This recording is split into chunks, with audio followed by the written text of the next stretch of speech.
Komisioner Badan Pengawas Pemilihan Umum atau Bawaslu, Dewi Trisnawati Malongga SH, selaku bidang definisi pengawasan dan hubungan antar lembaga, mengatakan terkait isu pelanggaran protokol kesehatan dalam proses kampanye, bahwa pihak Bawaslu sendiri telah memberikan himbauan secara tertulis kepada pasangan calon dan tim kampanye untuk mentaati peraturan protokol kesehatan pada saat kegiatan kampanye berlangsung. Dewi menegaskan pihaknya telah membatasi peserta kampanye sebanyak 50 orang dan jika melanggar maka Bawaslu akan langsung berkoordinasi dengan pihak kepolisian dan Satuan Polisi Pamong Praja untuk membubarkan kegiatan kampanye tersebut. Memang untuk metode kampanye itu dibatasi, jadi untuk metode kampanye rapat umum itu tidak bisa lagi dilaksanakan, terus kegiatan-kegiatan sosial, kegiatan partai, perlombaan, donor darah itu memang sudah tidak diperbolehkan karena bisa menjadi bisa menjadi pemicu untuk tersebarnya COVID-19. Nah, terkait dengan pertemuan terbatas, pertemuan tertutup itu ada pembatasan orang, hanya dibatasi 50 orang. Itu pun dalam proses pertemuan terbatas ataupun pertemuan tatap muka itu pasangan calon menghadirkan 50 orang sudah dengan pasangan calonnya, sudah dengan timnya. Artinya satu lokasi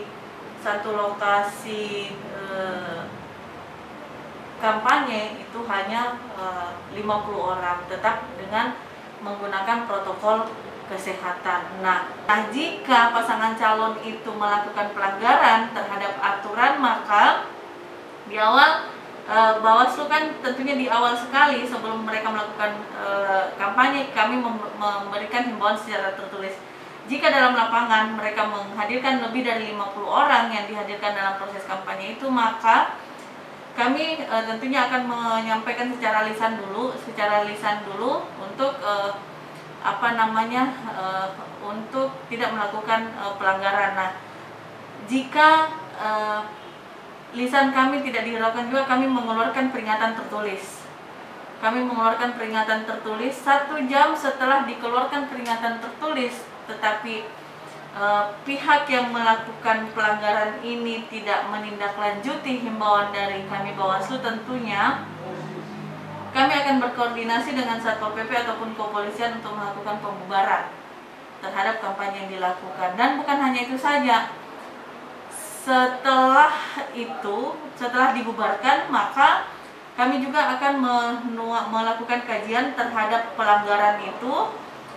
Apakah kemudian nanti dalam hasil kajiannya itu ada pelanggaran administrasi atau pelanggaran pidana, tentunya kami akan memproses dalam artian pelanggaran administrasi akan diteruskan ke KPU untuk kemudian kami akan merekomendasikan agar paslon yang melanggar itu diberikan diberikan sanksi untuk tidak melaksanakan kampanye selama 3 hari.